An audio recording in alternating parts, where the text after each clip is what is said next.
Baik, Bismillahirrahmanirrahim. Assalamualaikum warahmatullahi wabarakatuh. Oke, Waalaikumsalam warahmatullahi wabarakatuh. Waalaikumsalam semuanya. Semoga penjenengan semua senantiasa dalam kesehatan, perlindungan Allah Ta'ala, dan senantiasa mendapatkan penjagaan yang terbaik oleh Allah, termasuk keluarga kita, anak-anak kita yang kita sayangi. Salam dan salawat mudah-mudahan terlimpah bagi junjungan kita Nabi besar Muhammad Sallallahu Alaihi Wasallam. Kita niatkan hari ini, malam hari ini kita meluangkan waktu untuk sejenak kita niatkan, kita azamkan untuk menuntut ilmu berkaitan dengan amanah yang sangat mulia, amanah yang sangat besar yang dititipkan Allah kepada kita selaku orang tua, dititipkan kepada kita selaku para pendidik, dititipkan kepada kita mungkin kepada para pengasuh atau mereka-mereka yang hari ini mendapat amanah dari para wali murid, ya, atau orang-orang yang mempercayakan anak-anak kepada mereka, mungkin bisa anak di panti asuhan, anak-anak yatim, atau apapun lah yang diberikan amanah kepada kita berupa anak-anak. Dan mudah-mudahan apa yang kita nanti bicarakan ini bisa memberikan sebuah ilmu baru dan tips ya, yang bisa langsung kita terapkan sesuai dengan keunikan pada diri anak kita yang kita pahami. Materi genetic parenting ini berkelanjutan dari sesi pertama, kedua, dan hari ini sesi yang ketiga malam hari ini. Dan besok yang keempat kita akan bicara tentang mengarahkan profesi dan jalur pendidikan yang sesuai dengan anak, ya. Itu yang keempat besok, tentang penggemblengan potensi anak agar menjadi anak yang hebat. Dan hari ini kita bicara tentang genetic intelligence atau kecerdasan genetik, dan saya akan mengambil topik tentang mengenal gaya belajar anak sesuai kecerdasannya, ya. Setiap anak memiliki keunikan, kita sudah tahu, setiap anak punya potensi. Kemarin sudah kita bahas, ada anak-anak yang otak kiri, ada anak-anak yang otak kanan. Ada otak kiri atas, otak kiri bawah, ada otak kanan atas, ada otak kiri bawah. Dan ada otak tengah. Kita diminta kemarin pelan-pelan untuk mengenali anak-anak kita dengan ciri-ciri yang sudah saya sebutkan, itu termasuk otak kiri atau otak kanan. Ya, kemudian apakah otak kiri atas atau otak kiri bawah, atau anak kita termasuk otak kanan atas atau otak kanan bawah, atau otak tengah. Jadi kita harus mulai mengamati. Ya, dengan panduan saya, paling tidak kita mulai bisa mengerucutkan kira-kira anak kita termasuk anak yang otak kanan atas atau otak kiri atas misalnya, ya. Nah, nanti kita akan lebih pertajam pada malam hari ini. Kita akan membahas tentang mengenal gaya belajar anak sesuai dengan kecerdasannya. Bagi orang tua yang sudah mengikutkan putra-putrinya dalam tes TVIN atau fingerprint personality, ini akan lebih mudah langsung Anda serap sesuai dengan hasil tes putra-putri Anda. Sementara bagi yang putra-putrinya belum, Anda tolong pahami secara umum, nanti ada tip-tip yang barangkali bisa Anda terapkan sesuai dengan hasil pengamatan Anda terhadap potensi anak-anak Anda, ya. Sambil nanti diatur waktunya, nanti tes TVIN bersama saya, putra-putrinya. Mulai anak usia 3 tahun. 3 tahun. Baik. Saya akan mulai dengan mereview bahwa kita kemarin membahas tentang potensi, bakat, dan minat. Potensi itu paling dasar, bakat itu di atasnya, dan minat itu paling tinggi, ya, paling kelihatan. Nah, kita kemarin sudah bahas ini, saya hanya skip saja. Kemudian kita memahami bahwa perilaku anak saat ini adalah akumulasi dari kualitas fase-fase perkembangan anak. Mulai dari fase tanam, fase model, dan fase sosial. Ya, fase tanam itu usia 0 sampai 7 tahun, fase model 8 sampai 15 tahun, dan fase sosial 16 sampai 25 tahun. Jadi perilaku anak kita sekarang ini adalah akumulasi dari kualitas yang didapatkan anak di setiap fase ini. Nah, kita kembali membahas tentang bagian otak, ya, yang diperinci ada 5 bagian, yaitu bagian otak kiri yang bawah disebut dengan sensing, kemudian otak kiri atas disebut dengan thinking atau disingkat T tadi, sensing S, T, Kemudian otak kanan atas ya disingkat I atau intuiting, sedangkan otak kanan bawah itu F, feeling. Sedangkan otak tengah itu insting. Ya, jadi kemarin saya berharap para orang tua, penjenengan semua dengan materi saya sudah mulai mengira-ngira nih bagi yang belum tes ya. Kayaknya anakku otak kiri deh, kayaknya otak kanan ya. Ini sebagai bentuk kita mencoba untuk mengamati anak-anak kita. Karena mengamati termasuk bagian dari cara yang kita bahas di pertemuan pertama dulu, cara orang tua untuk memahami potensi anak. Oke ya, mengamati dengan ilmu tapi bukan dengan mengamati dengan kosong, dengan hampa, tapi dengan ilmu. Nah, apa yang saya sampaikan adalah bagian dari ilmu itu. Ibaratnya kita mengamati tapi dengan sebuah kacamata, dengan sebuah alat, ya alat bantu. Bukan mengamati dengan kosong tanpa ilmu, tapi mengamati dengan sebuah alat. Alat yang kita pakai adalah konsep genetik Stephen. Oke, baik ya, kita akan lanjutkan ini, lanjutkan. Nah, kita akan membahas mengenal gaya belajar anak sesuai kecerdasannya.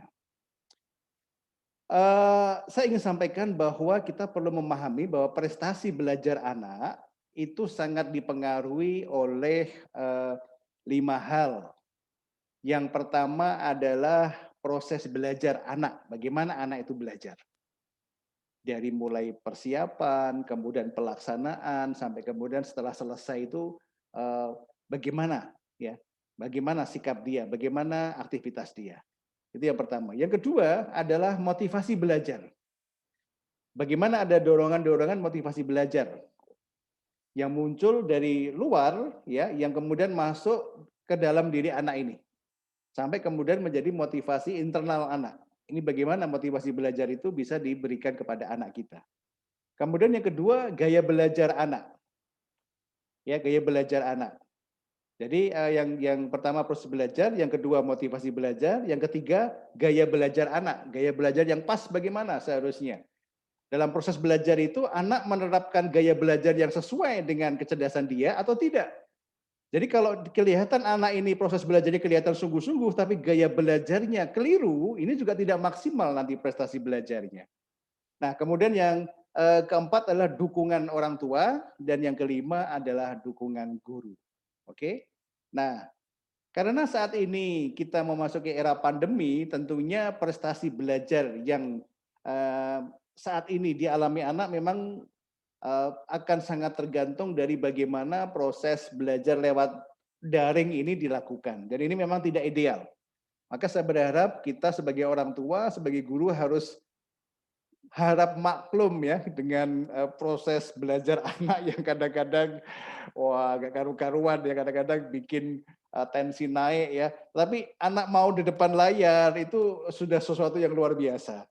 Maka walaupun di era pandemi agar dia tetap mau belajar dan nanti absen mau absen, mengerjakan tugas itu termasuk bagian dari prestasi belajar, tetap tergantung tadi motivasi belajar, kemudian proses belajarnya bagaimana, kita lihat gaya belajarnya seperti apa, kemudian dukungan kita sebagai orang tua dan juga dukungan guru, ini penting.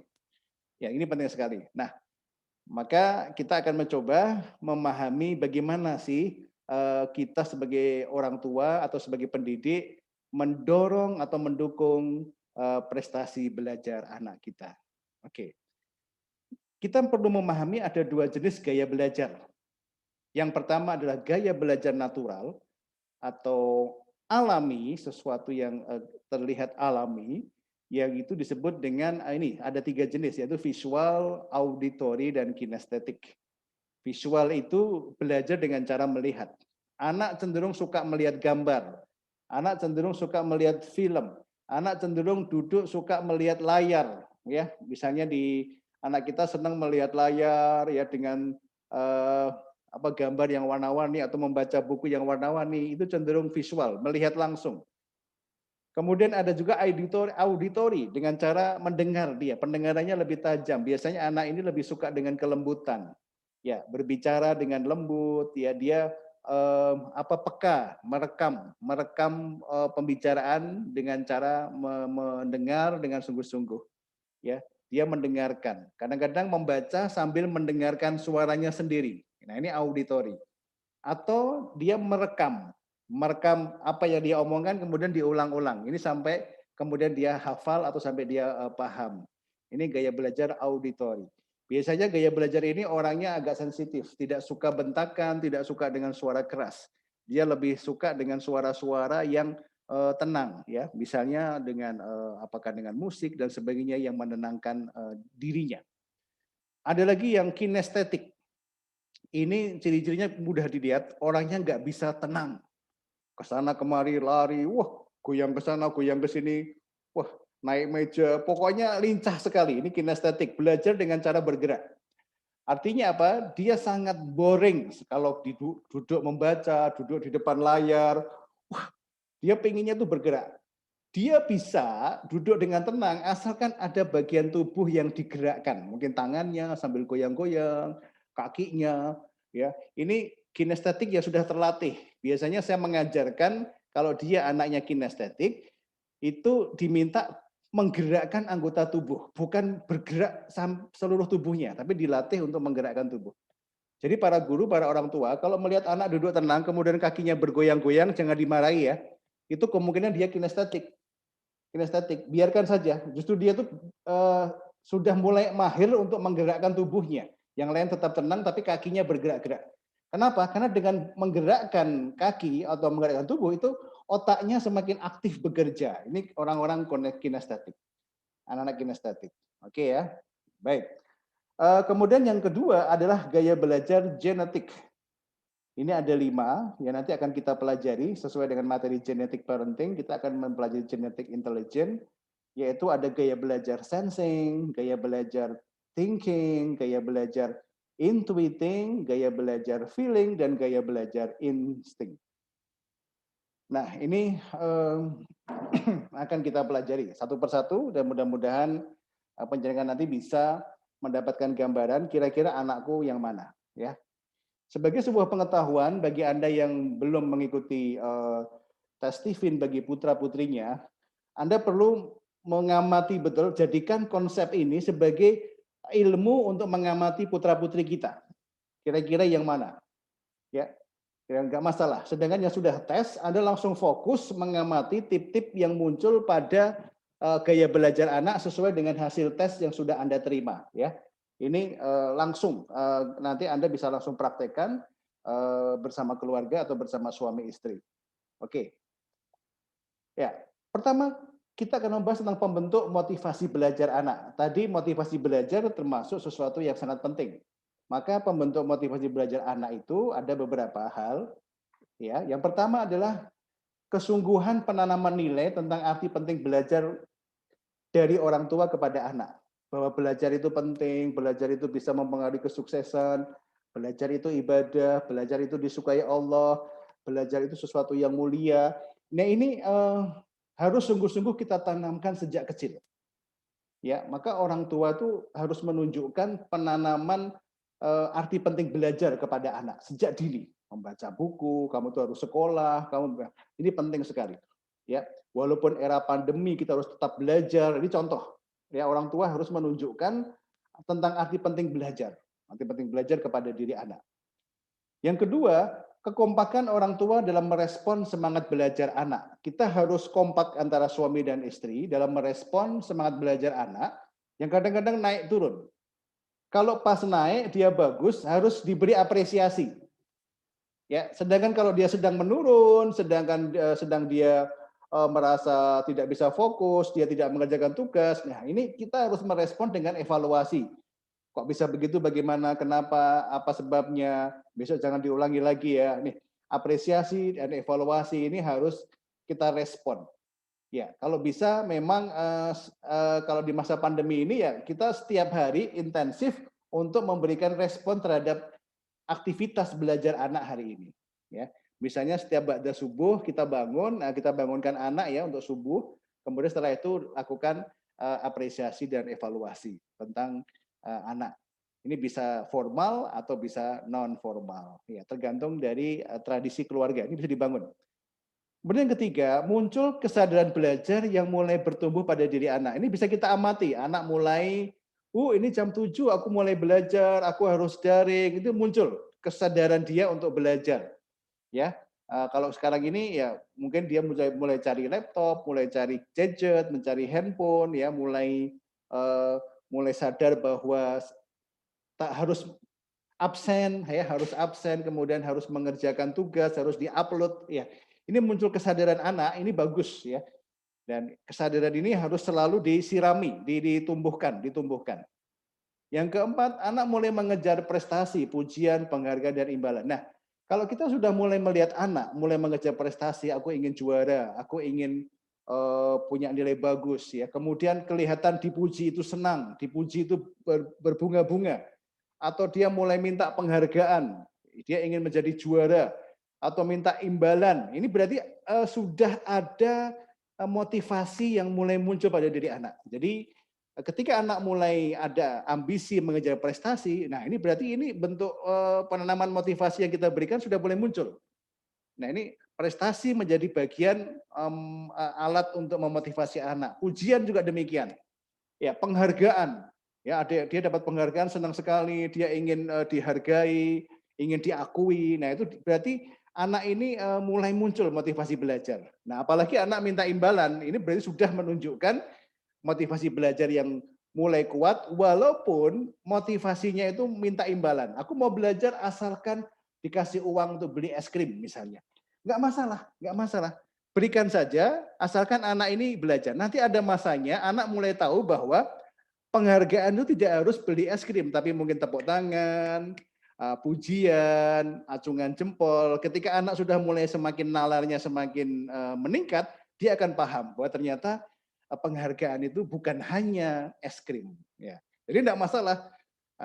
Ini ada masanya. Saya banyak bertemu orang tua ya takut Pak Edi nanti dikira matre anak saya. Ya masih TK, masih 5 tahun, masih dilatih mau belajar, nggak masalah dia minta imbalan, nggak masalah. Yang penting itu menjadi alat untuk melihat bahwa motivasi belajar anak sudah muncul. Dan alat untuk memotivasinya adalah es krim. No problem, nggak masalah. Lanjutkan saja. Sampai nanti anak mulai nalar bahwa ternyata acungan jempol papahnya itu bisa menunjukkan penghargaan yang luar biasa. Gitu. Ya. Oh, yang kelima, nah ini, ketika anak mulai mengerti hubungan belajar dia dengan masa depan atau cita-citanya. Ini berarti anak sudah semakin kuat motivasinya. Kenapa kamu belajar? Karena aku ingin menjadi seorang insinyur seperti papa misalnya. Karena aku ingin menjadi seorang pengusaha seperti mama misalnya. Aku ingin menjadi seorang dokter. Nah ini ketika anak sudah mulai mengaitkan atau punya cita-cita, antara cita-cita dan belajar itu ada hubungan, ini berarti motivasinya sudah mulai muncul. Loh Pak Edi, bagaimana kalau cita-citanya berubah-ubah? Tidak masalah, tidak masalah. Ya, nanti ada fase-fase cita-cita, ya. Fase-fase cita-cita. Jadi anak-anak usia 1 sampai 7 tahun itu fase cita-citanya masih masuk dalam fase fantasi. Anak masih pengen sesuatu dalam khayalan. Aku ingin jadi Doraemon. No problem, tidak masalah. Tidak perlu dimarahi, ya. Kemudian nanti fase 8 sampai 15 tahun itu fase tentatif, fase berubah-ubah. Kadang anak pengen jadi dokter, pengen jadi insinyur, besoknya pengen jadi YouTuber. Ya, nggak masalah, nggak masalah. Itu tentatif usia 8 sampai 15 tahun dia masih mencari-cari. Nah, usia 16 sampai 24 tahun itu harusnya sudah masuk fase realistis. Dia mulai memilih antara A, B atau C. Dia ingin jadi apa. Nah, itu nggak masalah. Nah, kalau anak sudah mengerti hubungan aku belajar karena aku punya cita-cita seperti ini, itu berarti motivasinya sudah mulai kuat. Oke, ya. Nah, ini pembentuk motivasi anak. Oke, kita akan melihat ciri-ciri belajar dan bagaimana cara mengolah informasi. Ini karena datanya cukup banyak, saya hanya akan menyampaikan sekilas saja. Yang intinya adalah anak sensing ini belajar dengan cara melihat tadi, ya. Itu biasanya senang melihat sesuatu yang teratur. Jadi kalau Anda punya anak sensing, tolong tempat belajarnya usahakan rapi. Dia diajari untuk menjaga kerapian tempat belajar. Sensing ini termasuk otak kiri. Bapak sekalian. Kemudian anak ini bisa menemukan apa yang sudah dihilangkan orang lain atau mengingat segala sesuatu dengan cara melihat atau yang terlihat. Dia melihat detail, bisa memperhatikan wajah guru dengan intens. Dia tuh suka mengamati wajah guru dengan serius. Jadi kalau para pendidik, kalau Anda melihat anak itu mengamati betul wajah Anda, tolong Anda jangan GR. Kemungkinan anak ini sensing karena dia mengamati betul wajah Anda. Ya. Membutuhkan objek yang konkret sebagai bantuan belajar. Kalau menghitung roti, ya dihadirkan roti. Ada roti 2, ada 2 roti. Ini kalau anak-anak ini sangat suka sekali. Konkret, ada contoh. Kalau dia ingin, Anda ingin menjadikan dia seorang pengusaha, contoh pengusaha yang sukses itu siapa? Itu harus konkret. Kalau perlu dia dikenalkan. Ini contoh. Ya, kalau kita ingin menjadikan dia seorang juara Olimpiade Matematika, ya kenalkan dia dengan sosok juara itu. Mungkin filmnya, mungkin profilnya dan sebagainya. Konkret, ya. Nah, anak sensing memang agak pemalu dia, ya, pemalu untuk tampil. Ini harus banyak praktek. Dan anak ini suka menikmati kegembiraan dan mau tekun belajar. Prinsip secara umum anak sensing ini mudah dibentuk. Dia menunggu arahan dari orang tuanya untuk membentuk dia. Dia anak yang siap dicetak sebenarnya. Oke ya, maka pola asuhnya harus kuat, harus kompak agar dia bisa benar-benar kita bentuk. Kemarin kita sudah bahas bahwa pengaruh lingkungan atau pola asuh itu besarnya 80%, sedangkan genetik itu 20%. Jadi peran lingkungan itu sangat kuat untuk membentuk penggemblengan potensi anak. Nah, cara mengolah sensing dengan cara merekam, dia merekam semua peristiwa, membuktikan bahwa sesuatu benar-benar terjadi atau sesuai dengan apa yang diomongkan, menulis kembali, mencatat, mewarnai gambar, melukis natural, mudah mencontoh, memajang hasil belajar, dan mengulang-ulang. Ini gaya-gaya anak sensing. Jadi kalau Anda memiliki anak yang cenderung otak kiri bawah, maka inilah cara yang harus diajarkan untuk mengolah apapun yang dia pelajari. Belajar itu tidak harus tentang mata pelajaran ya, tetapi mungkin bersikap taat kepada ibu. Maka dia akan merekam omongan ayahnya, akan merekam omongan ibunya tentang arti penting berbakti kepada orang tua. Dan ini harus diulang-ulang agar semakin masuk dalam dalam benaknya, dalam pikirannya, dalam hatinya. Oke. Dan dia juga bisa meniru, sangat pandai meniru. Kalau bapaknya sholat, dia akan sholat. Bapaknya tidak sholat, dia juga tidak sholat. Ya itu. Ini dia meniru sekali. Dia seorang peniru yang hebat. Ini visual, kinestetik. Ya, dia meniru dan ototnya bergerak dengan sangat kuat. Ini orang anak sensing. Kita masuk ke otak kiri atas, yaitu thinking. Anak ini agak sulit mendapatkan petunjuk secara lisan. Dia harus tertulis, membaca tulisan. Dia suka berpikir, karena thinking berpikir, mengerjakan teka-teki, dan ada kemungkinan dia mengalami disleksia atau keterlambatan dalam berbicara. Jadi banyak yang kami lakukan, anak-anak yang disleksia atau keterlambatan dalam berbicara itu kebanyakan thinking. Kenapa? Karena thinking ini pikirannya berjalan lebih cepat. Dia berpikir banyak hal, merespon apa yang dilihat dengan cepat sekali dia respon, pikirannya banyak sekali. Sehingga kalau lingkungannya tidak melatih dia berbicara, maka dia mengalami kesulitan untuk ngomong. Ngomongnya itu pelan, lebih banyak dia berpikir. Maka harus dilatih untuk mulai berbicara pelan-pelan. Yang dipikirkan itu apa? Ya, no problem. Nanti ada masanya anak-anak disleksia itu kalau dia benar-benar thinking, itu nanti akan memiliki percepatan waktu untuk mulai pandai berbicara. Ada masanya. Biasanya usia-usia 10, 11, 12 itu percepatannya mulai muncul. Ya, jadi kalau kita punya anak yang cenderung disleksia, Anda nggak perlu cemas, mungkin bisa dianalisa, dites dulu. Kalau dia thinking, oh itu normal ya.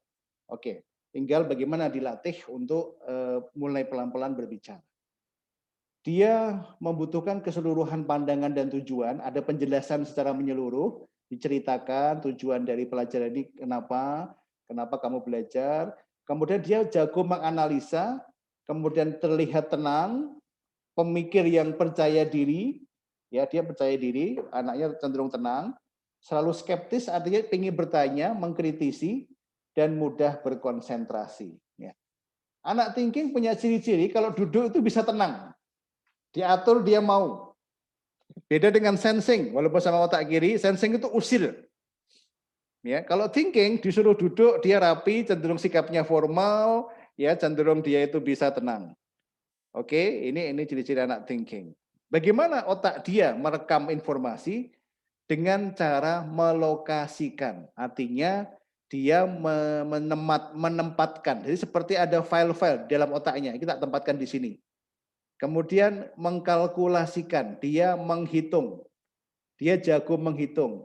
Kemudian dia ingin menyederhanakan. Ini maksudnya gimana? Simpelnya gimana? Ini anak thinking. Kemudian membuat plan, aku harus bagaimana? Menilai ini baik atau buruk, benar atau salah, ya.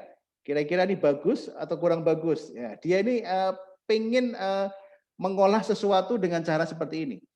Membuat skema atau peta atau diagram menggunakan sebuah organizer grafik. Jika dia sudah mulai pegang iPad ya atau laptop atau komputer, dia sudah bisa menggunakan organizer grafik, mengelola informasi, dikelola ya, kemudian sistematiskan data, diurutkan mana yang pertama harus dimunculkan, mana yang kedua dan ketiga.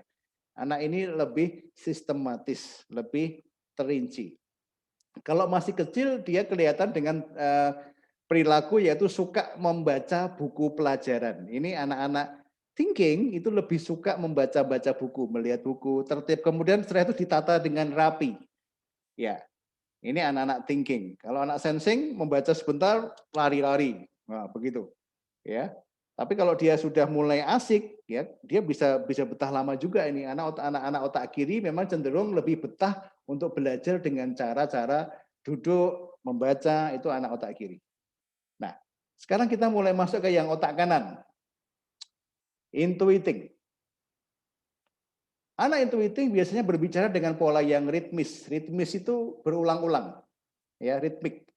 Ya, bisa mengatasi kesulitan mengeja jika diajarkan metode kata eja kata. Jadi dilatih untuk mengatakan a, dia mengatakan a, ku. Ya, kalau masih TK misalnya dilatih untuk mengeja, ya. Saya, oke. Oke ya, anak intuitif ini orang otak kanan, imajinatif ya. Kemudian ciri yang lain, tulisan tangannya bisa jelek, biasanya jelek, atau membalik-balik huruf. Jadi kalau Anda bertemu anak yang suka membalik huruf, A menjadi V, ini sering terjadi pada anak-anak otak kanan.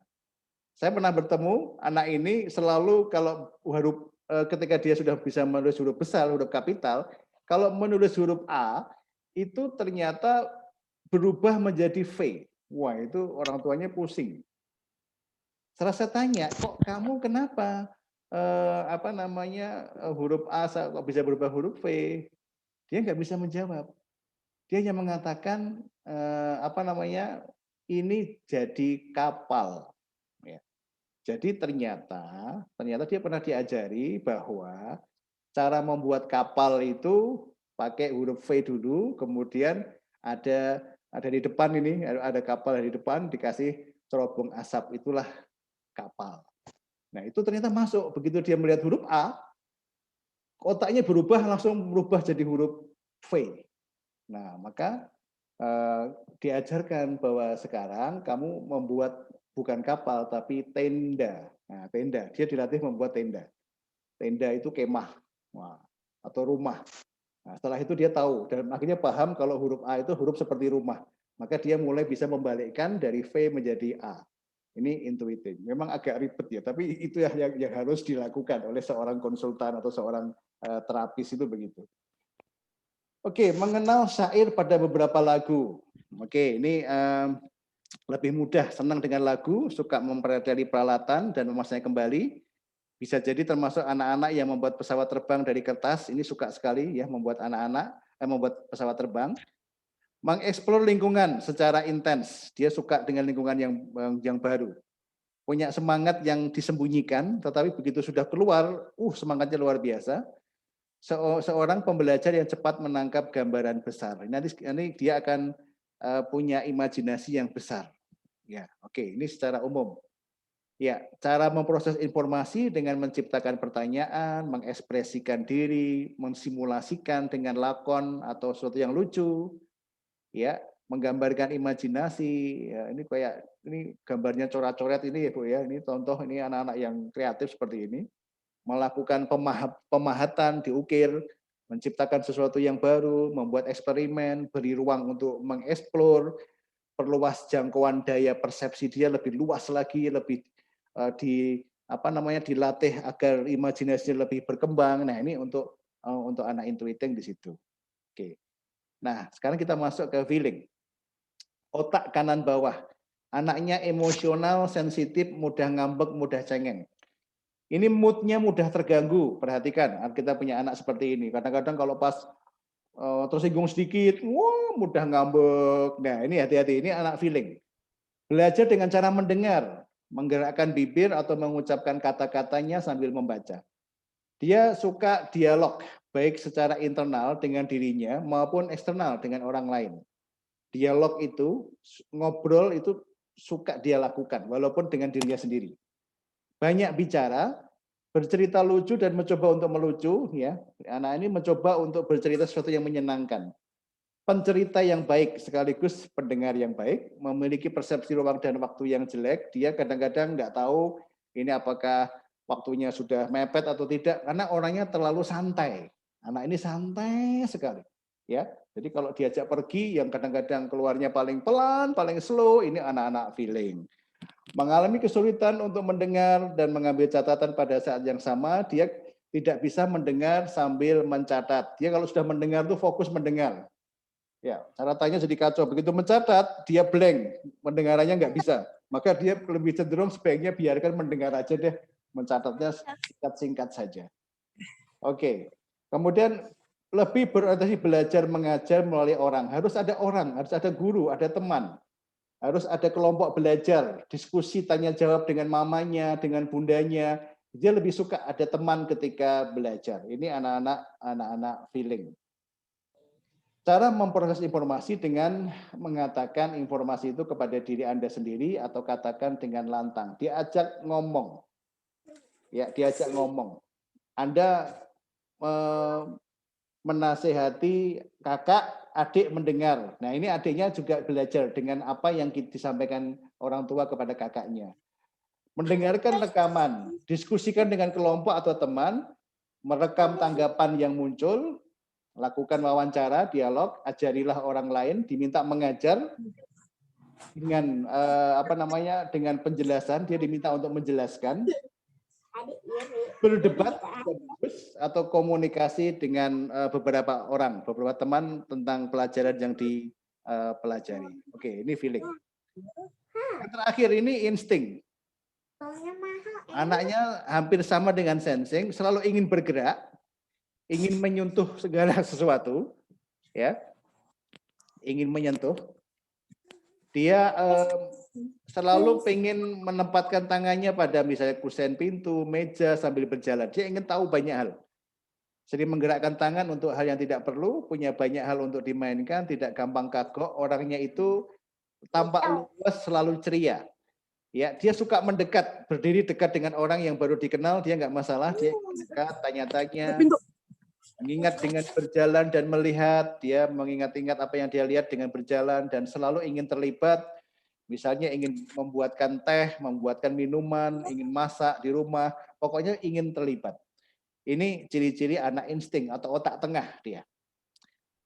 Ya, bagaimana cara mengolah informasi, membuat label dan kategorisasi, tunjukkan sesuatu, ya, terus diminta untuk kita harus menggambarkan, gunakan manipulasi untuk menjelaskan, artinya dipreset-preset sedikit agar menjadi lebih mudah, gunakan post-it notes atau tulis kemudian berikan kepada dia, pesan itu diberikan kepada dia. Libatkan dalam aktivitas tolong-menolong, karena anak insting itu suka menolong, suka membantu, maka proses belajar itu dia harus ada unsur menolong orang lain. Gunakan huruf-huruf kertas pasir, kertas yang bisa diraba dan sebagainya. Dia butuh sesuatu yang untuk untuk simulasi, ya. Memerlukan kondisi yang tenang. Anak insting itu kalau belajar tidak bisa dalam kondisi yang berisik. Dia akan mudah terganggu dengan keberisikannya. Dia butuh situasi yang tenang. Atau paling tidak dia asik akhirnya fokus dengan belajar sehingga keberisikan tadi akhirnya tidak dia perhatikan karena sudah mulai fokus, dia bisa beradaptasi dengan kebisingan. Anak insting menyukai keseimbangan, ya, suasana yang seimbang, suasana yang tenang, tidak ada konflik. Nah ini. Oke, Bu sekalian, sekarang kita akan masuk atmosfer belajar. Ini penting bagi Anda untuk menciptakan sesuatu yang bisa membuat anak itu termotivasi atau kita jadi tahu apa sih yang disukai anak-anak kita. Ya, ini atmosfer belajar. Atau lingkungan yang kondusif yang perlu kita ciptakan. Oke, kita akan belajar ya.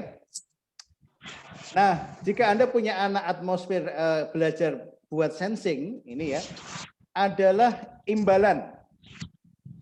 Anak sensing tadi anak otak kiri, dia paling suka dengan imbalan. Jadi kalau Anda ada punya anak yang, "Mah, aku mau belajar asalkan besok dibelikan bakso ya," kemungkinan dia sensing.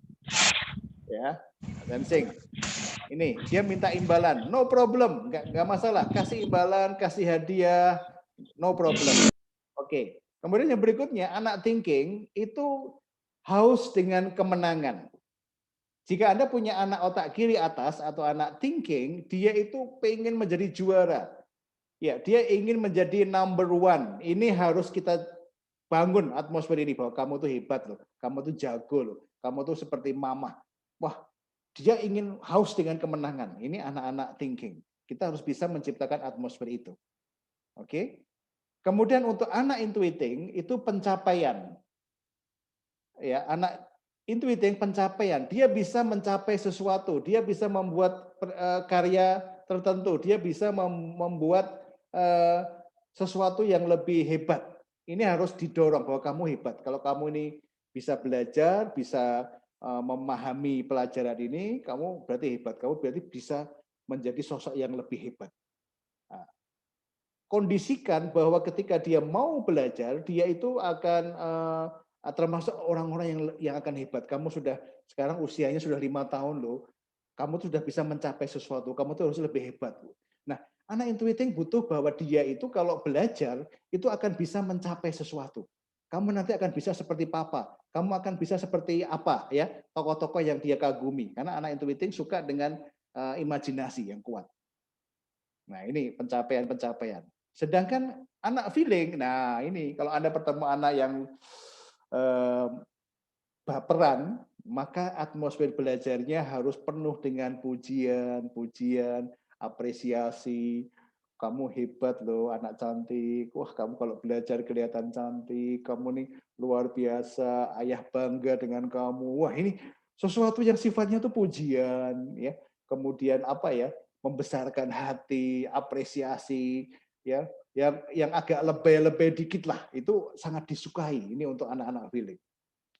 Oke ya, ini penting sekali. Anak feeling itu butuh pujian, butuh apresiasi. Butuh apresiasi. Walaupun dia malas, santai, tolong Anda jangan membentak dia untuk, "Kamu kok malas, gimana sih?" Jangan. Tapi tunjukkan pujian dulu. Anak cantik, anak sayang, calon dokter gigi yang manis, ayo dong belajar, biar mama bangga. Gitu. Caranya diberikan pujian-pujian dulu. Harus banyak dipompa. Ini anak feeling, ya, jangan digembesi. Jangan digembesi. Kemudian anak insting, kalau Anda punya anak otak tengah yang selalu ceria, suka menolong, suka melakukan membantu orang tua, ini dia butuh peran atau keterlibatan. Atmosfer belajarnya harus kita dorong agar dia itu nanti kita kasih peran-peran baru atau dilibatkan dalam kegiatan-kegiatan tertentu. Contoh nih, anak ini misalnya nanti kalau kamu tuh harus semangat belajar loh, kan kamu sekarang sudah jadi ketua kelas, kamu jadi pengurus kelas, ya. Ada peran-peran yang dia mainkan, ya, yang itu harus kita jadikan sarana untuk mendorong semangat belajar dia. Ya, kamu kan dokter cilik di sekolah, harusnya kamu belajar dong, kan malu dokter cilik masuk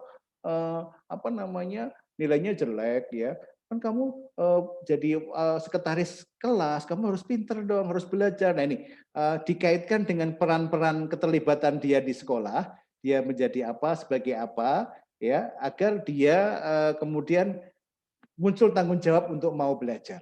Ini anak insting, ya, dia butuh dikaitkan antara motivasi belajar dengan peran atau keterlibatan dia. Nah, sekarang kita masuk di persiapan belajar. Ini penting sekali bagi kita orang tua untuk memanaskan, ya, memanaskan mesin kecerdasan anak. Karena sebelum belajar pun ibarat olahraga butuh pemanasan. Ya, apa yang harus kita lakukan pemanasan persiapan belajar? Nah, untuk sensing, anak sensing itu sebaiknya fisiknya mulai digerak-gerakkan dulu sebelum belajar. Ya, entah olahraga, entah senam, ya, atau apa namanya, entah dia diajak untuk aktivitas membantu orang tua sampai kemudian ada sedikit keringat yang keluar, maka anak ini Persiapan akan belajar semakin mudah menyerap yang ilmu yang sedang dia retentive thinking pelajari. kayak gitu. Kakak tuh apa? Ya, ini persiapan belajar. Belum.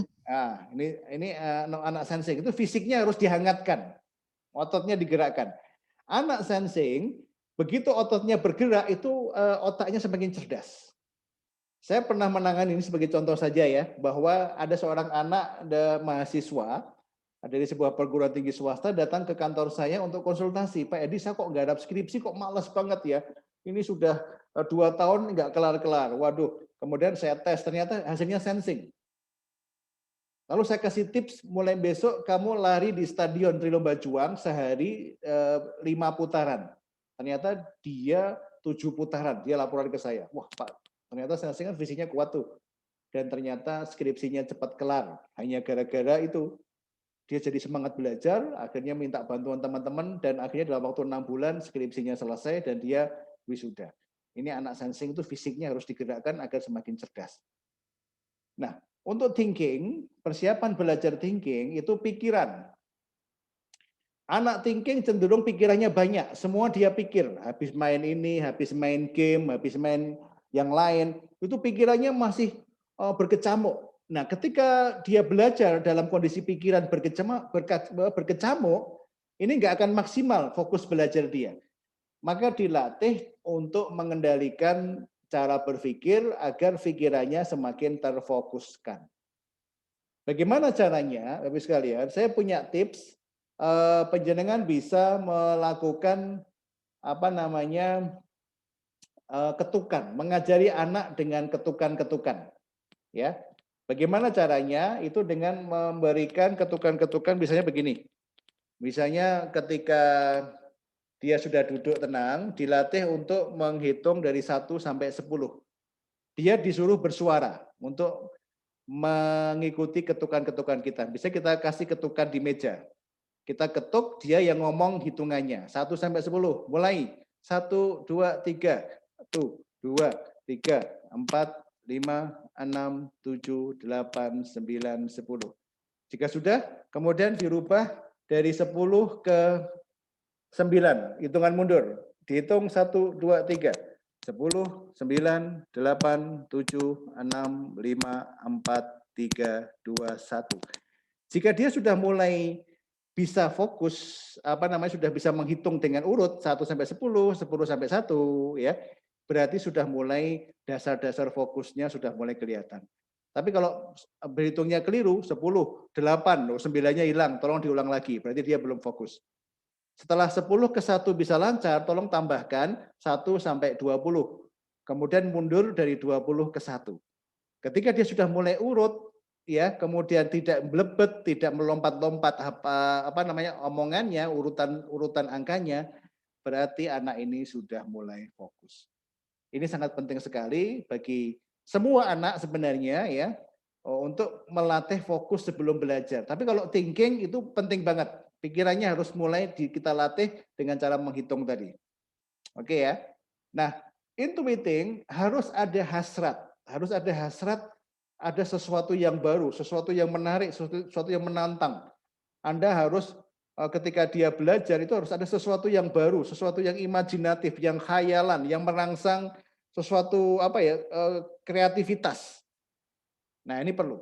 Contoh misalnya, Dik, sekarang belajarnya tidak lagi di depan di atas di depan meja, tapi mungkin di taman. Ya, kita belajar di taman. Kita belajar sesuatu yang baru, mungkin di mana ya, di dekat kolam. Nah, ya, itu sesuatu yang baru. Dik, yuk munculkan sesuatu yuk yang baru untuk dia tuh berimprovisasi atau berpetualang, apa namanya, bahwa belajar itu sebuah petualangan. Kita akan belajar matematika hari ini, tapi sesuatu yang baru yuk di mana? Kamu mau cari di mana? Ditawarkan. Nah, seperti itu. Ini penting sekali. Untuk anak intuiting perlu ada hasrat yang kuat. Feeling ini mood-nya kembali. Feeling tadi kan butuh pujian. Maka mood-nya itu harus ditata agar positif. Ya. Kalau dia sedang enggak mood, kita harus ngobrol, kamu kok enggak mood, kenapa? Suruh dia curhat. Anak feeling kalau sudah curhat, mood-nya akan hilang, akan menjadi positif, mood-nya akan positif.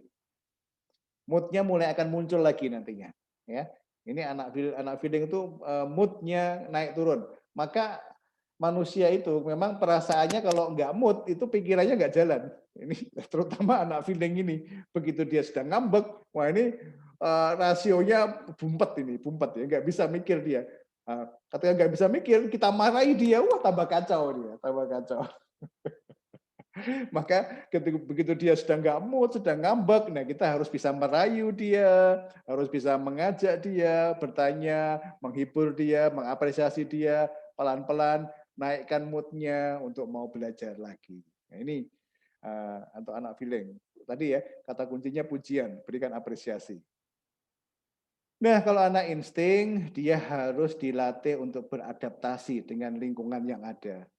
Dilatih fokus, ya iya, ya. Kemudian kalau dia memang ingin bergerak, ya sudah, biarkan dia fisiknya itu bergerak dulu. Setelah selesai, dia puas, kemudian siap untuk belajar. Kemudian berikan waktu yang agak lama, karena memang anak insting itu biasanya fokus belajarnya itu membutuhkan waktu yang agak lama dibandingkan yang lain. Dia harus beradaptasi, dia harus menyelesaikan banyak pikirannya dulu, kita dampingi, kita temani, agar dia nggak kemana-mana. Kalau anak insting ini belajar dibiarkan saja, dia itu bisa dari belajar tiba-tiba lihat cicak, dia bisa ngejar cicak seharian. Karena apa? Dia mudah terganggu dengan gangguan-gangguan di sekitarnya. Ketika belajar ada ting ting ting, bakso lewat, dia langsung pergi cari bakso. Itulah anak insting. Maka kita harus dampingi dia. Boleh beli bakso sebentar, tapi kemudian kembali ke fokus ke pelajaran. Habis makan bakso, belajar. Ini anak-anak insting. Dan memang butuh waktu yang agak lama. Kita harus ekstra sabar. Oke ya. Nah, bagaimana motivasi belajar? Kita akan membahas cara memotivasi belajar mereka. Nah, motivasi belajar anak sensing ini ada dua ya, ada SI dan SE. Ada sensing introvert dan ada sensing extrovert. Oke. Tapi jika Anda merasa anak Anda sensing, lakukan dua pendekatan ini untuk memotivasi belajar anak-anak sensing. Ya, anak introvert, sensing introvert itu dibangkitkan untuk lebih baik dari sparringnya. Itu artinya apa? Dia harus ditunjukkan bahwa dia itu punya lawan. Tuh, tunjukkan itu. Nama temannya siapa yang pinter melebihi dia. Jadikan dia sebagai sparring. Kamu harus bisa mengalahkan dia. Berikan dukungan kita, berikan motivasi kita bahwa dia itu bisa lebih hebat. Suruh dia mengamati dia, bagaimana cara belajar dia, ya. Terus buat rencana untuk mengalahkan dia. Wah, dia akan senang banget. Ini yang sensing introvert. Kalau yang extrovert diiming-imingi dengan hadiah uang atau imbalan yang terukur. Kalau kamu nilainya sekian, dapat ini. Sesuatu yang menggairahkan dia. Ya, jangan sampai Anda tidak tahu apa yang benar-benar bisa menggerakkan dia. Kalau dia memang suka es krim, ya iming-imingnya sekitar es krim. Kalau dia suka uang untuk ditabung, kasih uang. Atau kalau dia suka misalnya baju, ya berikan dia iming-iming baju yang terukur.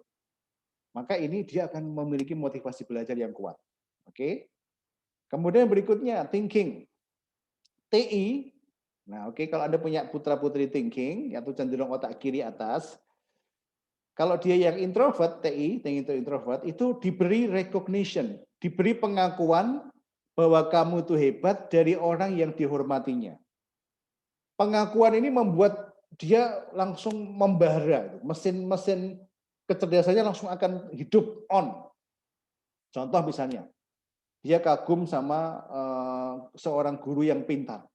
Kita minta guru itu untuk mendatangi dia, kemudian mengatakan, adik, kamu ini anak yang hebat loh. Bapak yakin kamu pasti bisa menjadi anak yang pintar. Nah ini, pengakuan dari sosok yang dia hormati itu akan membuat anak thinking introvert ini langsung seperti mesin diesel yang menyala. Sedangkan TE, kalau anak TE, thinking extrovert, dia butuh dibukakan jalur kemenangan untuk mengalahkan lawan-lawannya. Diberi strategi, dek, kamu harus belajar begini. Kamu bisa menjadi pemenang kalau kamu belajarnya seperti ini, seperti ini, seperti ini. Jadi dia butuh strategi kalau thinking extrovert. Oke ya, kita harus bisa membedakan ini. Kemudian kalau motivasi belajar untuk intuiting, kalau dia intuiting introvert, kita harus menantang dia untuk memvisualkan big picture atau cita-citanya. Kamu ingin jadi apa sih? Kamu ingin membuat apa sih? Kamu ingin menjadi apa? Ya, dreamnya itu harus dikaitkan dengan bahwa kamu harus belajar supaya bisa mewujudkan itu. Karena anak intuiting itu selalu akan lebih mudah diarahkan kalau sudah punya cita-cita. Ini anak yang paling rumit belajarnya itu adalah anak-anak otak kanan. Tapi kalau anak intuiting ini walaupun dia otak kanan, tapi akan semakin mudah diarahkan kalau dia sudah punya cita-cita. Apalagi cita-citanya besar sekali. Oke, ini intuiting introvert. Sedangkan intuiting extrovert itu diberi ruang gerak dan difasilitasi minatnya. Dia misalnya pengen belajar dengan cara aku pengen santai, aku pengen di ruang makan. Oke, silakan diberikan ruang, silakan tempat belajar yang agak leluasa, dia dibebaskan. Kamu butuh apa? Difasilitasi. Aku pengen ini, aku pengen kertas kosong, aku pengen spidol. Nah, ini diberi, difasilitasi. Ini intuiting extrovert. Anda masih ingat ya, extrovert itu lebih manja dibandingkan introvert. Introvert itu lebih mandiri, ya. Oke. Introvert juga lebih keras kepala, sedangkan extrovert lebih mudah menerima arahan dari kita, lebih mudah menerima nasihat dari kita. Feeling, kalau Anda punya anak feeling yang tadi ngambekan, cengengan, sensitifan, mut-mutan, ya, berarti ini anak feeling. Kita lihat dia cenderung introvert atau extrovert. Kalau dia feeling introvert, bagaimana memotivasi belajar? Menempelkan sentuhan emosi pada motif sesaatnya, pada saat moodnya baik. Bagaimana caranya menempelkan sentuhan emosi? Itu ngomongnya pelan-pelan sama anak feeling. Contoh begini, dibisikkan. Dik, mama bangga loh kalau senang, mama bangga loh lihat adik belajar dengan baik. Kata papa senang kalau lihat adik belajar lewat laptop, ikut daring tadi, ayah bangga loh. Dibisikkan sesuatu yang sifatnya itu emosional, kebanggaan, apresiasi, yang bisa membuat dia berbunga-bunga. Jadi cara ngomongnya tolong dibisikkan kalau dia itu punya ciri-ciri introvert. Ini beda dengan yang feeling extrovert. Itu diomongkan, dipuji sambil ngomong, ayah seneng loh kamu top BGT. Wah. Kemudian didampingi ya, dikasih motivasi, ditemenin dengan sesuatu yang bernada mendukung, mengapresiasi dengan senyuman. Nah, ini extrovert lebih bisa langsung berbunga-bunga kalau disampaikan dengan cara yang lebih terbuka. Beda sama introvert terus agak dengan bisikan-bisikan. Gitu ya. Tapi kalau Anda punya anak feeling, ya gunakan kedua-duanya tidak masalah sih ya. Tapi intinya adalah pujian atau sentuhan emosional. Itu. Nah, beda lagi dengan insting. Insting ini harus tidak boleh terlalu ditekan. Jangan dibentak-bentak, jangan terlalu disudutkan, jangan terlalu dikejar-kejar ya, karena anak insting begitu ditekan, dia akan semakin kacau fokus belajarnya. Ya, kita harus bisa menjadi scaffolding. Scaffolding itu seperti tangga yang mendampingi sebuah dinding. Ya, jadi harus dibimbing dari dekat, didampingi dari dekat agar fokusnya lebih terarah, tidak terganggu dengan hal-hal lain di sekitarnya. Karena anak insting ini butuh adaptasi dengan lingkungan. Ya, dan ini butuh waktu. Maka dia jangan terlalu ditekan, harus kita bimbing dari dekat, kita dampingi. Oke, cara belajar secara umum kita akan bahas ini ya. Ini yang terakhir dari materi kita, cara belajarnya. Kalau sensing, karena anak sensing itu merekam dengan melihat dan ototnya kuat, dan dia kerjanya dengan merekam, ya merekam apa yang dia lihat, maka yang introvert itu dengan cara merekam kosakata baru, dibahasakan dengan cara yang bervariasi, memainkan peraga, mengulang sambil menulis atau dengan gerakan-gerakan. Oke ya, ini yang sering introvert. Sedangkan yang sensing extrovert dengan cara menandai bacaan, merekam peraga secara visual, baik dengan mata atau dengan video boleh, kemudian mengulang latihan soal. Jadi anak sensing ini harus belajar sambil bergerak dan ada sesuatu yang dia tangkap dengan mata. Intinya itu, ya. Mengulang latihan soal, bergerak-gerak itu bagian dari cara belajar sensing. Kemudian cara belajar berikutnya thinking. Yang introvert, thinking introvert dengan menalar bacaan untuk mendapatkan logika isi dan intisarinya. Kalau kita punya anak thinking ya yang kecil, itu sebenarnya dia sudah mulai mencoba maksudnya apa ya Mah ya? Kok aku belum paham. Itu Anda harus tahu kok gaya ngomongnya kayak orang dewasa ya. Ini berarti anak ini thinking. Ya. Dia tuh ingin menalar bacaan. Ini berarti maksudnya begini ya, Mah. Oh, berarti dia tuh sudah mulai dilatih, mulai bisa menyimpulkan. Maka kalau Anda punya anak thinking yang mungkin masih SD, ajari dia untuk thinking itu untuk menalar. Maksudnya apa? Berarti harus bagaimana? Gitu ya. Sedangkan thinking extrovert atau TE, setelah menalar bacaan, dia membuat struktur dan skema yang mudah. Jadi dia bisa membuat skema-skema atau membuat ringkasan-ringkasan dari apa yang dia baca itu. Ya. Ini anak thinking extrovert lebih mudah membuat ringkasan yang terstruktur. Kalau anak thinking itu mendapatkan intisari atau logika intinya itu apa? Berpikir. Ya, sedangkan intuiting ini cara belajarnya memahami konsep yang sedang disampaikan dengan ilustrasi grafis, gambar, film, dan dia menyukai cara menyampaikan dengan bahasa tubuh. Bukan yang monoton. Maka ini butuh guru yang kreatif. Maka anak intuiting kalau dia diajar oleh guru yang tidak kreatif, yang monoton, itu nggak masuk sama sekali. Dia akhirnya teralihkan untuk memperhatikan yang lain. Ini tantangan buat para guru ketika menghadapi anak-anak otak kanan.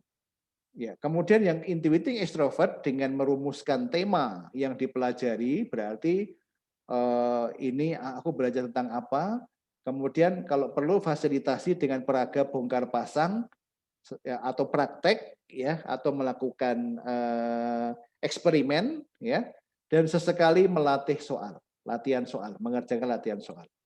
Ini gaya-gaya orang atau anak-anak yang intuiting. Oke. Kemudian gaya belajar anak feeling tadi ya yang ngambekan tadi. Kalau introvert dia mendengar di kelas, dia butuh ketenangan di kelas. Kalau boleh dia ingin cari rekamannya, direkam baik dengan video atau handphone, ini kalau ada, dengar ulang sampai dapat feelingnya. Dia akan mendengar berkali-kali. Ya. Maka anak-anak feeling ini memang perlu difasilitasi dengan misalnya alat perekam. Dia akan cepat sekali. Misalnya ada buku pelajaran, gurunya suruh membuat belajar dan direkam ya recording itu anak ini akan lebih suka dengan mendengar sendiri lebih masuk. Ini yang introvert. Kalau yang extrovert dengan cara mendiskusikan dialog dengan guru atau belajar kelompok dengan teman sambil memperbanyak apa sih yang dibahas, yang direview secara verbal. Kenapa? Ayo tanya kalau dengan ada ibunya mau menemani belajar itu lebih bagus sebenarnya tanya jawab dialog dan sebagainya. Oke ya, anak feeling itu lebih suka dialog.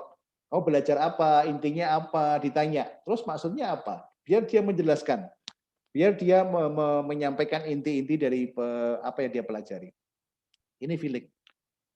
Kalau insting, ini karena anak ini berpikirnya simple, dia itu butuh sesuatu yang cepat bisa dipahami, maka dia ingin bisa merangkai bacaan menjadi rangkuman. Dia ingin meresum intinya itu apa, intisarinya. Dan setelah diresum, intinya ini dia harus dilatih untuk menguraikan kembali sampai tuntas, disuruh bercerita. Jadi setelah dia mempelajari sesuatu, ya intinya apa sih dia akan cerita bla bla bla, kemudian minta dia untuk mengurai. Coba tolong ceritakan. Nah ini akan semakin mempertajam apa yang dia pelajari. Nah kalau perlu gunakan latar musik yang tenang, musik yang tenang, yang untuk membantu fokus belajarnya. Ya ini hampir sama dengan anak-anak feeling tadi, itu juga musik yang tenang juga sangat disarankan. Oke, nah demikian Bapak sekalian kita akan membahas kesimpulannya. Jadi kesimpulan dari pembahasan kita yang sekarang adalah yang pertama, ada 5 faktor penentu prestasi belajar anak, yaitu proses belajar anak yang benar, ya persiapannya bagaimana, motivasi belajar yang kuat pada diri anak, dan orang tua tahu bagaimana cara memotivasi belajar pada anak. Lalu yang ketiga, gaya belajar anak harus sesuai ya dengan kecerdasannya.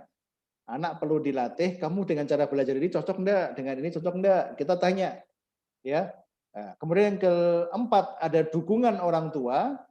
Orang tua harus memberikan dukungan, memfasilitasi, mengkondisikan suasana, mendampingi, mengajak diskusi, ya, kemudian memberikan alat-alat bantu belajar, dan juga dukungan guru. Guru pun harus menunjukkan dukungan terhadap proses belajar anak ini. Oke. Yang kedua, ada 2 gaya belajar, yaitu gaya natural meliputi visual melihat, auditori mendengar, dan kinestetik bergerak, ya bergerak. Nah ini gaya belajar yang secara umum harus kita pahami pada diri anak. Bisa jadi anak itu kombinasi, ada visual auditori, melihat dan mendengar. Ada visual kinestetik, melihat dan juga bergerak. Ada kombinasinya. Ya, ini kita harus paham.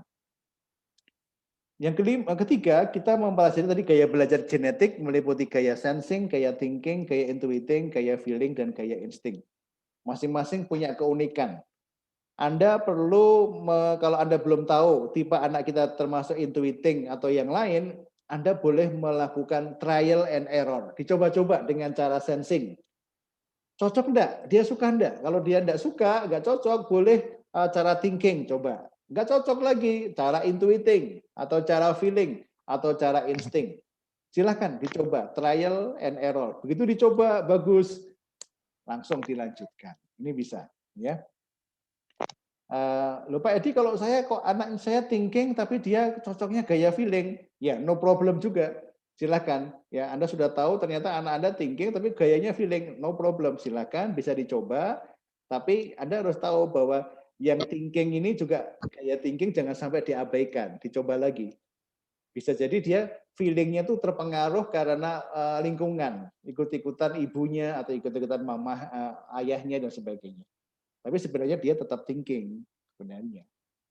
Oke, yang keempat, orang tua perlu memberi dukungan mulai dari mengenali motivasi yang paling kuat pada diri anak itu apa, atmosfer lingkungannya harus disiapkan, anak harus dipersiapkan sebelum belajar, bagaimana persiapan yang dilakukan, dan cara belajar anak juga anak perlu dilatih, anak perlu diarahkan, ya sesuai dengan kecerdasan genetiknya. Ya, demikian Bapak sekalian, ini kesimpulannya yang intinya adalah mudah-mudahan Anda sekarang tahu ya tentang 5 faktor penentu prestasi belajar, sehingga mudah-mudahan dengan adanya era pandemi ini ketika anak sering di rumah, waktu kita untuk mengamati dan mulai mempelajari dan mulai mengamati dengan sungguh-sungguh tentang keunikan anak juga semakin banyak. Jangan sampai kita banyak di rumah tapi juga nggak sempat ngurus memahami anak kita. Ini juga sesuatu yang tentu sangat disayangkan. Baik, terima kasih dan inilah materi genetic parenting, dan jika Anda ingin konsultasi silahkan nanti bisa mendaftar, minta informasi di nomor di bawah itu. Ya, apa Anda mau konsultasi bertemu saya atau melakukan tes potensi bagi yang belum pernah, mungkin training dan sebagainya, silakan bisa menghubungi nomor 08500 719 866. Demikian dari saya hari ini ya, mudah-mudahan 40 menit sudah kita berbicara ya, 40 menit ya. Berapa? Jam 8 tadi kita mulai, 1 jam lebih 10 menit. Mudah-mudahan ada manfaatnya. Demikian, dan selanjutnya siapa yang mau konsultasi atau mungkin bertanya tentang materi ini, saya persilahkan. Monggo, langsung saya buka pertanyaan. Ya, kita stop share dulu. Silakan.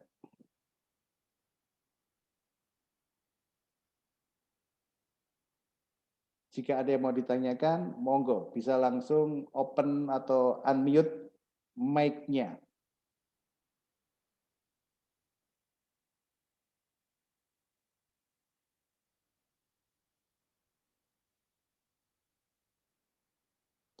Oke, ini ada Ibu Dini, ya Pak Edi, bagaimana saran untuk anak yang mau masuk SD?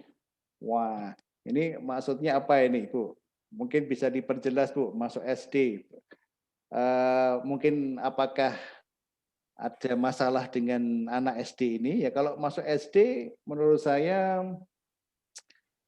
secara umum ya dia harus mendaftarkan ya ke sekolah-sekolah yang kita lihat dulu, kalau anak kita itu termasuk anak yang kreatif, anak otak kanan, ya carikan sekolah-sekolah yang dia punya fasilitas kreativitas yang baik di sekolah itu. Ya. Assalamualaikum Pak, maaf nggak nyalain video, soalnya lagi sambil nyusuin. Oh ya, silakan Bu. Iya, ini jadi anak saya ini mau masuk SD. Ini kan masalah di masa pandemi gitu loh Pak. Jadi kok kayaknya sebenarnya seharusnya sih dia masuk SD itu tahun lalu. Tapi ya karena pandemi dan umurnya juga masih 6 tahun, akhirnya kan saya tunda nih ya. Nah, sekarang tahun ini sudah tidak bisa ditunda lagi karena sudah umur 7 tahun kan ya. Nah, kayaknya kok ada perasaan saya tuh nggak tega anak masuk SD tuh dengan keadaan harus online semua. Tapi ya memang keadaannya memang harus online lah ya. Tapi bagaimana menyiasatinya gitu biar kita tuh selaras. Kebetulan nih anaknya bukan anak visual. Kalau anak visual kan gampang ya kalau disuruh lihat laptop. Ini anaknya auditori gitu loh cara belajarnya, auditori dan kinestetik. Jadi ya kok kemarin pas dia TK aja kebanyakan ngelus dada gitu loh Pak kitanya. Jadi ada sarannya tuh gimana? Kalau kakaknya anak visual itu gampang banget. Cuman dinyalain laptop, dijelasin bentar, udah bisa sendiri. Kalau yang ini kok kayaknya banyak ngelus dada Pak. Jadi gimana Pak sarannya?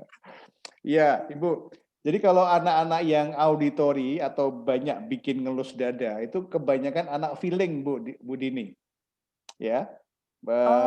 Ya anak feeling, berarti dia pakai perasaan, maka memang emosinya harus dicerdaskan, bahwa dia harus bisa lebih sabar, lebih kuat menahan amarah, bisa mudah memaafkan, dan dia haus dengan pujian dan apresiasi. Oke. Nah, menurut saya hari ini memang tidak bisa kita hindari, sekolah akan daring semua. Saya saja baru saja mendaftarkan anak saya ke SMA kelas 1, padahal masih suasana daring. Dia SMP-nya juga daring. Tetapi kita tetap saja harus, kalau saran saya, tetap melakukan pendaftaran itu, paling tidak kita bisa mengenalkan anak ini untuk mulai menyesuaikan diri dengan situasi sekolah. Oke. Nah, karena anak ini butuh pendekatan, dia moody ya, moodnya pasti naik turun ya Bu ya ini ya. Oh banget ya. Ya, maka cari sekolah yang kira-kira gurunya lebih kooperatif.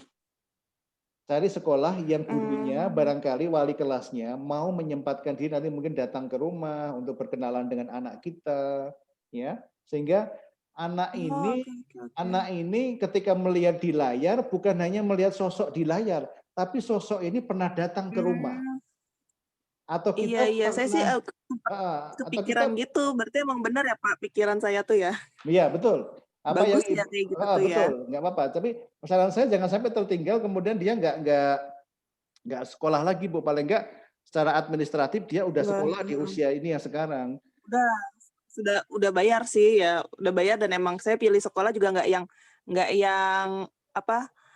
targetnya ke berat gitu ya, yang sesuai lah dengan value saya yang nggak terlalu target gitu kan. Yes. Nah gitu. Karena sih awalnya saya kemarin sempat kepikiran apa nanti kalau mulai sekolah ketemuin kali ya sama wali kelasnya. Emang harus gitu berarti ya Pak ya untuk anak Yes, ini ya? betul. Anak ini butuh ada emotional bonding. Ya, betul. Oke, Ketemukan. Sehingga benar-benar ketika itu. dia melihat di screen itu bukan hanya sosok yang jauh, Ada tapi feelingnya. ada feel-nya, pernah nancep, pernah ngobrol bareng, ya. Sehingga dia seperti melihat artis pujaannya ada di layar, begitu. Oke, ngerti Pak. Oh jadi itu ya cara menjembatani itu ya Yes, antara auditori, visual. auditori. Oke, Betul. auditorinya ya benar. Iya, Bu Jadi Dini. apa dunia nyata dan dunia online tuh ada itu ya jembatannya tuh itu Iya, satu kali itu ya. betul. Gitu ya, Bu ya. Oke, Oke. ngerti Pak. Oke, terima kasih ya Pak sarannya. Iya. Assalamualaikum. Waalaikumsalam. Iya, Bu Dini ya. Sambil nanti kapan disempatkan ya, Anda harus mengenal potensi dia yang paling kuat itu di feeling betul atau intuiting atau yang lain. Oke. Ini ada dari Mami Bintang ya, Mami Bintang. Assalamualaikum Pak. Ini bagaimana untuk anak intuiting selama daring ada target pelajaran sekolah dan target hafalan atau qiraati. Ada yang bilang tidak usah ngejar sainnya, lebih baik hafalan dan akidahnya saja. Oke. Ini anak ini usia berapa ya Bu ya? Bu Mami Bintang, anak intuiting itu biasanya dia sudah punya cita-cita. Oke, 10 tahun ya, 10 tahun. 10 tahun ini berarti dia sudah masuk di fase model. Ya, fase model itu artinya dia sudah mulai mencari sosok-sosok idola yang mau dia tiru. Dia sudah mulai mencari tokoh-tokoh yang ingin dia jadikan teladan. Ini usia 10 tahun. Oke. Wah, ini keren banget ini. Anaknya pengen jadi ahli mekatronika. Oke. Oke, Bu, mekatronika. Ini mungkin membuat elektronik tetapi membuat mekanik tapi dengan keterampilan elektronik ya, dengan mungkin jaringan dan sebagainya. Oke, bagus. Ini anak-anak intuitif itu biasanya begitu. Cita-citanya tinggi banget dan kadang-kadang kita susah memahami. Saya ingin sampaikan Ibu, anak intuiting itu nanti harus dikasih gambaran ke depannya. Anak intuiting itu syarat masa depannya itu sangat kuat, diminta membayangkan. Oke, ya. Kita harus bisa membuat bayangan-bayangan atau pencapaian-pencapaian kayak skema-skema itu, Bu. Ya, jadi kalau perlu pakai gambar, Ibu cari whiteboard, kemudian digambarkan plan dia bahwa tahun 2021 saat dia usia 10 tahun, 11 tahun nanti kamu jadi apa, jadi apa, jadi apa. Termasuk tambahkan, ya, ini kalau Ibu ingin memotivasi dia dalam hal pencapaian, ya. Ingat pencapaian itu sesuatu yang ingin dicapai atau ingin dikejar oleh anak-anak intuiting. Hafalan sekian juz, berapa juz ini itu akan menantang dia, akan memotivasi dia. Ditantang Bu, dia ingin hafal Quran ya atau qiraati itu usia berapa? Mungkin 10 juz mau hafal, 10 juz. Ya. Oke. Betul kan? Lebih bagus memang menjadi orang yang ahli sains tetapi juga punya hafalan Quran yang cukup. Kita harus bisa menjelaskan seperti itu. Ya.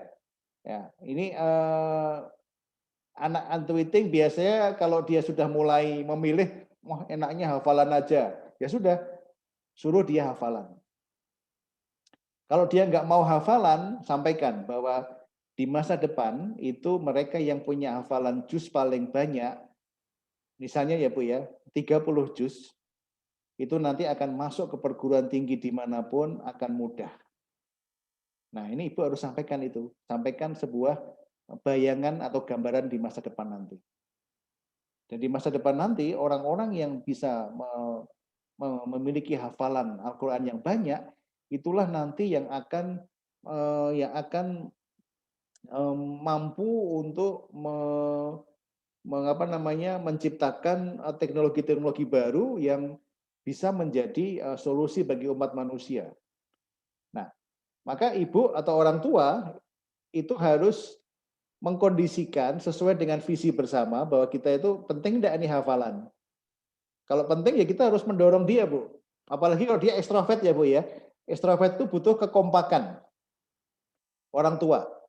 Dia menunggu sebenarnya. Dia kadang-kadang mengecek aja, menguji kekompakan orang tuanya, biasanya begitu. Maka tunjukkan orang tua kompak mengarahkan dia untuk menjadi ahli sains, ya. Dia ya kalau kita sampai kemudian kendor mendorong hafalannya, ya dia akhirnya kendor. Kita harus terus, kamu harus bisa, kamu bisa. Ya, kamu bisa menjadi penghafal Al-Qur'an, ya, qiraatinya, ya. Kemudian ingat anak intuiting itu imajinasinya kuat. Hubungkan antara mekatronika tadi dengan apa yang harus dia lakukan sekarang. Jangan sampai mekatronika tok sains tetapi Al-Qur'annya ditinggalkan, dihubungkan. Ini harus dihubungkan. Anak intuiting karena dia otak kanan, maka kita harus bisa tadi Bu menjadikan cita-cita dia ya, itu menjadi alat untuk memotivasi dia. Mekatronika itu banyak loh, Dek, tapi kalau mekatronika yang hafal Quran, wow, itu jarang, luar biasa. Itu hebat. Nah, ini cara memotivasi anak-anak kita yang usia 10 tahun yang seperti itu, Bu, ya. Jadi prinsip orang tua itu harus kuat dulu. Seperti saya misalnya, anak saya baru dari pondok tahfidz Quran, kemudian libur selama 2 minggu di Semarang. Nah, kebetulan ada program Camp Quran, Hafiz Quran, akselerasi Quran. Ya sudah, selama liburan ini saya dorong dia untuk ke Temanggung untuk ikut hafalan Quran itu selama 35 hari. Dia bisa di sana bisa nambah 2 juz. Ya, sehingga sekarang hafalannya jadi 12 juz. Jadi liburan yang seharusnya santai di rumah, karena motivasinya itu kuat dia, kita dorong juga, ya kita dorong juga, tentunya juga diiming-imingi kasih sangu lah, kasih hadiah lah dan sebagainya, dia akhirnya mau, ya mau memanfaatkan masa liburannya untuk akselerasi Quran. Ya. Ini kita orang tua tuh harus kompak, harus mendorong kepada anak. Bagaimana cara mendorongnya, memotivasinya sesuai dengan kecerdasannya. Intuiting, gunakan cita-cita dia.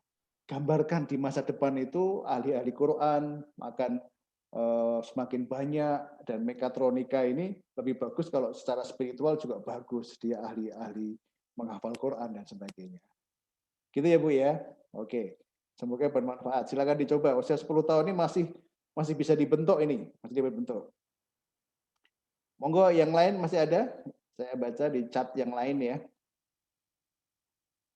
Oke, orang tua dari Safika. Anak saya ada kecenderungan disleksia. Saat ini lumayan menghambat dalam belajar membaca. Bagaimana cara menyembuhkannya? Wow, oke ya. Tadi disleksia itu Safika ini kalau tidak salah berarti perempuan ya, perempuan. Oke. Anak perempuan dibandingkan anak laki-laki ya memang harusnya lebih cepat berbicara anak perempuan dibandingkan anak laki-laki. Maka anak disleksia ini Pak, ada kemungkinan, saya tidak tahu menurut Anda ini cenderung otak kanan atau otak kiri ya. Sudah pernah Anda amati belum Pak Ardhito ya? Mungkin kapan-kapan Anda bisa ketemu saya, tapi ketika dia kesulitan berbicara, saya ingin sampaikan, kecenderungannya dia itu lebih banyak berpikir. Coba Anda amati apakah betul si Safika ini banyak berpikirnya, mengamati diam, kemudian mempelajari sesuatu diam, ya, kemudian melihat TV kemudian diam, ya. Kalau begitu, itu tanda-tanda dia kemungkinan thinking, yaitu banyak berpikir tetapi lambat berbicara. Ya, maka kita harus bisa melakukan apa ya istilahnya memotong-motong apa yang dia pelajari. Oke, ini saya belum tahu usia berapa ya Pak Ardhito ya. Ya, kemudian ajak dia untuk ngomong ini apa? Ya, kendalikan pikirannya. Anak thinking itu dikendalikan pikirannya agar dia fokus pada satu hal. Oke, hilangkan gangguan fokus yang lain. Ya, kita ajak dia berpikir satu hal. Kemudian latih dia untuk ngomong. Ya, berulang-ulang. Ini diulang. Ya, begitu dia bisa ngomong, begitu dia bisa ngomong satu hal, berikan apresiasi. Berikan dia apresiasi. Oke, usia 6 tahun ya. Usia 6 tahun berarti masih di usia fase tanam.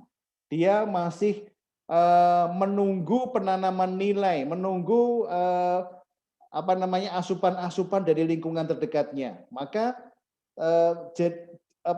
lingkungan terdekatnya itu harus menjadi orang-orang yang mau benar-benar melatih dia untuk ngomong. Nah, agar dia melihat kita, ucapan kita, kemudian mulai bicara. Ini mama, ini papa. Oke, kemudian mulai dilatih untuk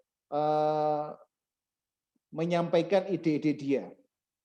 Ya, kalau dia sudah mulai bisa menggambar, minta dia untuk menganalisa atau menyampaikan, ya ini gambar apa. Nah, ini betul.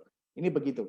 Ya, disleksia ini bisa disembuhkan dengan terapi yang rutin, tentunya dengan orang-orang yang dia bisa mengamati perkembangan bicara anak. Ya, anak ini harus didampingi dengan mereka yang benar-benar mengamati kemampuan anak ini pelan-pelan. Dan nanti kalau ini kecenderungannya anaknya thinking, nanti ada akselerasi itu di usia 10 ke atas, mungkin 10, 11, 12 itu ada kecepatan dia dalam semakin terampil berbicara. Termasuk kesungguhan dari pendampingnya. Pendampingnya untuk telaten mengajari dia berbicara. Oke. Kalau dia thinking, ya kebanyakan thinking, itu berarti pikirannya banyak, tapi ininya tidak dilatih. Tidak terlatih untuk berbicara. Ya. Saya pernah bertemu dengan seorang ibu-ibu dari Pontianak, ini Pak Ardito ya, sekedar sharing saja. Anaknya sudah usia 4 tahun, tapi memang tidak bisa ngomong, dia hanya bisa bicara mama. Mama, mama, mama. Setelah saya lacak apa yang terjadi, ternyata si ibu ini memang karena sibuk dia bekerja di Jakarta, itu saat memberi minum ASI kepada anaknya itu, ibunya tidak pernah mengajak bicara anak ini. Hanya dikasih ASI biar tidur, setelah tidur ditinggal pergi, ditaruh di kasur, kemudian dia pergi berangkat kerja, pulang malam dia hanya menyusui aja, tidak pernah ada dialog. Dan ketika tanya kenapa nggak diajak bicara, katanya saya tidak tahu kalau anak yang sedang saya susui harus diajak bicara, nggak ada yang ngajarkan. Ini sayang sekali. Ya, sehingga telinganya tidak terlatih dan mulutnya juga tidak terlatih untuk meniru, ya, untuk meniru. Oke, saya sarankan ini proses butuh terapi, ya, oke, butuh terapi dan jika Anda melihat dia memang banyak melihat, banyak berpikir, itu kemungkinan dia thinking, tolong mulailah dilatih untuk fokus dengan satu hal, satu gambar, kemudian dilatih untuk ngomong. Oke, itu aja Pak Ardito saran dari saya. Oke, kemudian berikutnya saya masuk ke, ini ada lagi yang masuk. Oke, saya Umi Sufu Sahara mau bertanya sampai usia berapa motivasi berupa hadiah iming-iming bisa diberikan. Oke Bu, biasanya sampai usia anak-anak yang masih berpikir konkret itu butuh hadiah. Itu mungkin antara usia 7 sampai 10 tahun itu masih. Ya, biasanya usia-usia 9 sampai 10 tahun itu biasanya sudah tidak begitu. Ya. Dia lebih suka dengan kompensasi yang lain, dengan aktivitas yang lain. Misalnya hadiah mungkin jalan-jalan, kemudian mungkin diberikan hadiah yang lain yang lebih menyenangkan, ya. Tapi prinsipnya adalah sebenarnya hadiah itu sebenarnya bisa diterapkan sampai usia berapapun selama itu berharga, selama itu wajar, selama itu memang layak diberikan. Sampai dia SMA misalnya, kalau dia juara, kamu akan saya belikan nanti sepeda motor, karena memang kita sudah ada rencana membelikan dia sepeda motor.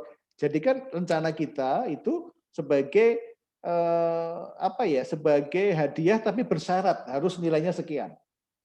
Padahal sebetulnya kalaupun dia nggak mencapai nilai itu pun juga tetap kita kasih, tapi lebih bagus itu dikasih sebagai hadiah tapi bersyarat dengan prestasi yang dia dapatkan. Gitu ya Bu ya. Jadi jangan khawatir ya. Dan biasanya anak semakin besar nanti juga iming-imingnya juga besar. Maka kita harus menanamkan juga nilai-nilai bahwa jangan semuanya berdasarkan hadiah, karena kamu harus kadang-kadang minta doa gitu sama orang tua ya. Penghargaan itu kita harus jelaskan juga, kita tanamkan nilai. Kadang anak nanti malu kalau serba uang, dia mungkin minta yang lain, minta roti, minta dimasakkan nasi goreng, minta dimasakkan mie ayam dan sebagainya.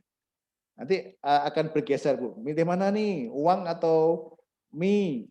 Ya, saya pernah ketemu seorang ibu yang mengucapkan terima kasih karena anaknya tuh sekarang dari ranking 23 sekarang naik jadi ranking 3. Kenapa? Saya tanya anak ini ternyata paling suka kamu belajar dimasakin apa? Mie goreng. Nah, ternyata setiap malam ibunya harus buatin mie goreng. Ibunya bilang, Pak Edi capek juga Pak Edi. Ya capek tapi kan cocok toh Bu. Iya, terima kasih Pak Edi. Nah itu, ketemu apa yang dia sukai, iming-imingnya itu apa. Tidak masalah, berikan saja Bu.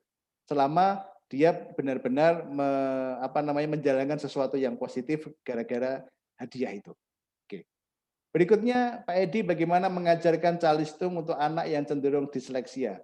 Ya kayak susah fokus, senang ngobrol, walaupun sering mengulang tema dan sesuai imajinasinya.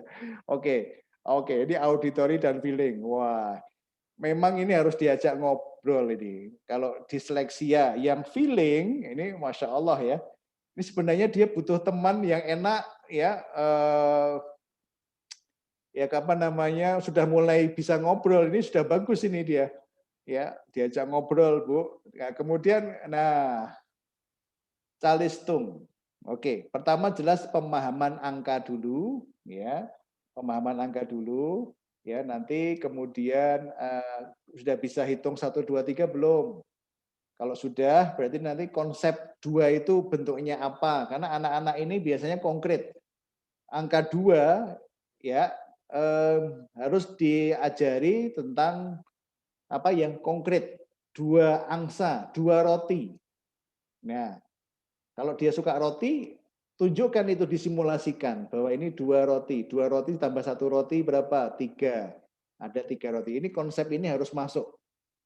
Tunjukkan sesuatu yang konkret. Ya, tapi ini sudah bagus ini, berarti sudah bisa ngobrol ya Bu ya. Bu Bunda Haudi. Ya oke, tinggal calistungnya, konsep angka, kemudian mensimulasikan angka dalam bentuk konkret. Pertama itu. Oke, mudah-mudahan bisa diterapkan. Oke, terima kasih juga Pak Ardito, Pak. Ya, silakan yang mau live, silakan. Yang anak tidur. Oke, alhamdulillah. Terima kasih doanya. Ada yang mau bertanya? Silakan Bu. Jika sudah, nanti pertanyaan bisa dilanjutkan lewat grup ya, karena ini waktu sudah menunjukkan jam 21.35. Dan mudah-mudahan penjenengan semua mendapatkan pelajaran berharga dari majelis ilmu kita pada malam hari ini. Sungguh bukan suatu yang kebetulan kalau kita bisa dipertemukan, dan mudah-mudahan apa yang saya sampaikan ini bermanfaat bagi penjenengan semua, dan syukur bisa diaplikasikan. Maka saya berterima kasih kepada penjenengan semua ya, yang sudah hadir di sini ya. Ada Bu Irma Sinta Dewi, Ibu Rina, Pak Ardito, Bu Budi Suyamti, Bunda Abidia, Bunda Haudi, Ibu Dini Suwarso, Ibu Eva Zena, Ibu Fani, Ibu Hidayati Ritonga, Ibu Irene Latifah, Ibu Istiqomah, Mami Bintang, Ibu Martini, Ibu Rahma, Ibu Safaras, Veronica Dewi, Zaki, Ibu Sabine, ya. Saya berterima kasih atas kehadiran Anda semua. Mudah-mudahan kita bisa bertemu seminggu yang akan datang. Jangan sungkan-sungkan untuk bisa bertanya ke saya tentang hal-hal yang perlu disampaikan yang mungkin belum sempat disampaikan di malam hari ini. Demikian, mari kita tutup dengan bersama-sama membaca hamdalah, alhamdulillahirabbil alamin, dan doa penutup majelis, subhanakallahumma wa bihamdika asyhadu alla ilaha illa anta astaghfiruka wa atubu ilaik. Terima kasih, alhamdulillahirabbil alamin. Assalamualaikum warahmatullahi wabarakatuh. Waalaikumsalam warahmatullahi wabarakatuh. Terima kasih, Terima Pak. kasih Ibu Hidayati dan semuanya. Sampai jumpa lagi.